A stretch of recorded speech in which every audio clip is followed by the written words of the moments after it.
Hola amigos, welcome back to my channel. Today we are reacting to Burnham interview moments. This is not something that was recommended in the comments down below, but if you're new here, please remember to hit that subscribe button, and if there's anything you would like me to react to next, please put it down in the comments below and I'll make sure I get to it as soon as I possibly can.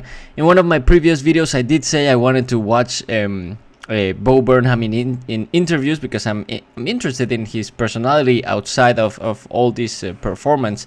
I also would love to see him in a podcast, but anyway, I thought this one would be a good place to start. Burnham interview moments that make me wheeze. So without any further ado, let's go. He's a Dutch absurdist. One of the things he does is he brings out a sock puppet, which is a black sock. See, already I don't like him. Yeah, no. all right. It's a white sock. Oh, and then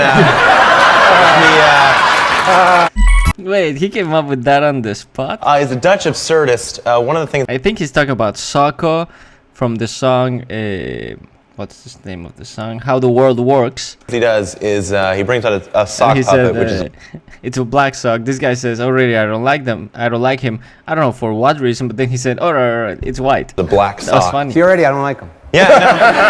all right. It's a white sock. Oh, and then What a savage response. That was a savage. Hey.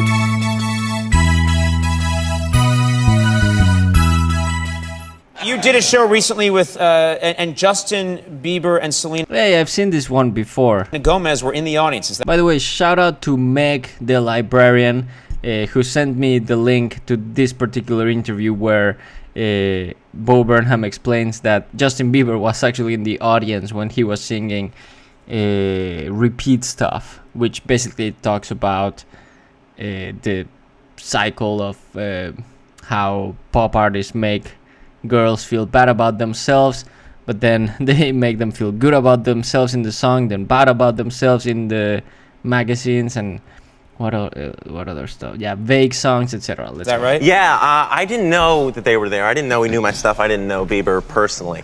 And I have a bit in my act that sort of makes fun of Justin Bieber and some of these young pop stars. Basically, it's a song and it mocks the way that those songs are written, which I think is what the songs basically do is they're love songs to girls, and they describe the girls as vaguely as they possibly can, so that every girl can think that song's about them. So it's like I love how your fingerprints are different than everybody else's, and like I love how your eyes have that like bluish, brownish, greenish color, and your torso has an arm on either side of it, or like whatever. Did you find out if they were mad or anything? Well, the thing is that seems sort of harmless, but then it kind of gets a little darker and sort of accuses these young pop artists of being part of this cycle where girls read magazines, feel terrible about themselves because it says, you know, you should be skinnier, you should be prettier. They feel terrible, and then these pop stars tell them that they're perfect and that they're beautiful, and the songs, they buy the song, and then the pop stars on the cover of the magazines, they buy a magazine again, so they're like, and it's sort of just like this vicious cycle. And I basically like it's sort of implied that he's working for Satan or whatever. He also kind of implied that these artists are sucking on Satan's, when he goes doing the thing with the microphone. But then when I found out that he came to the show, I just sort of felt bad because it's like this poor 18-year-old kid like wanted to get out for the night, like with his girlfriend. They snuck into the theater like through the back when the house lights were down. He like grabbed her hand, looked into her eyes, and then I just tooled on him for 10 minutes.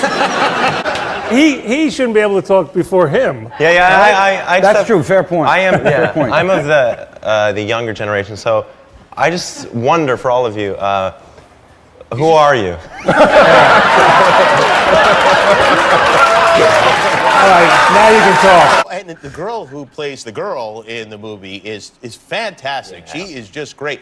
Did you know right away that she would be the person you would cast? Yeah, What Elsie is her Fisher. name? Elsie Fisher, Right, who's okay. absolutely incredible. But she graduated 8th grade. A week later, we filmed the movie, and then a week after, she went to her freshman year of high school, and she didn't get cast in her school play. Really? So I promised her I'd do this. Mr. Donia from Thousand Oaks High School, you.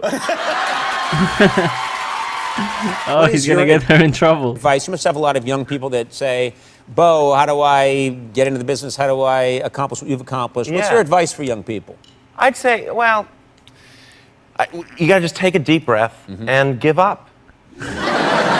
Don't. The system is rigged against you. Your Oh, great advice. hard work and talent will not pay off. That's it. Good night, everybody. I would say don't take advice from people like me who've gotten very lucky. You know, we're very biased. Like Taylor Swift telling you to follow your dreams is like a lottery winner saying liquidize your assets, buy Powerball tickets. It works. Yeah. You will get. You won't. It's she's. I get where he's coming from. All this advice, keep trying, blah blah blah. It all comes from people. You only hear these from people that already made it, but you don't hear the comments from people that failed and try. So I guess that that's what Bo is trying to say. I didn't want to have a sort of finger wagging movie. There's a lot But don't give up. of movies that seem like they're they try to like shove the internet into it where it feels like a Taco Bell commercial where it's like hashtag chalupa. You know what I mean? Hey, chalupa. It's like, can you Mexican. can you talk? I should not say that. Taco Bell's great. I've actually never ever tried Taco Bell. I There's no Taco Bell in Mexico. replaced Pitbull at the University of Southern Florida for like an outdoor concert. If you don't know who Pitbull is like he's Mr. Worldwide, and he's a hip hop artist / villain from Grand Theft Auto, and he is like a vague. He's also very good at counting. I remember every one of his songs was like 1, 2, 3, 4, dale. He is. So anyway, so it's the University of Southern Florida, and big hip hop fans of the school. It's a big outdoor concert, and I got the call, like, can you fly down to Florida and replace Pitbull for the show? Oh, you knew going in. Yeah. Okay, Yeah, I thought maybe you got there and they No. were like, by the way, they thought it was the hip Yeah, hop you gotta be Pitbull, and that's it. guy. No, it should, because I should have known, like, if you're asking for Pitbull and then you get to me, 50 other people passed in between that, you know? It's not like we don't have Pitbull, get me Burnham, you know what I mean? But I wrote a song, because Pitbull had broken his hand, so I wrote a song to sort of open it, making fun of Pitbull for breaking his hand and sticking with it, just as like a thing to like really endear myself to them. So I think. Wow, but that's impressive that he got the call and he wrote on the day, or maybe a day before, I don't know, a song about what happened to Pitbull. And by the way, that's true. It's not like you associate Pitbull and Bo Burnham to say Pitbull couldn't make it. Let's get Bo Burnham. So that was really funny. All right, I still like Bo Burnham a lot. Of course, this was a very brief introduction to his interviews, but he's very sassy. I like that.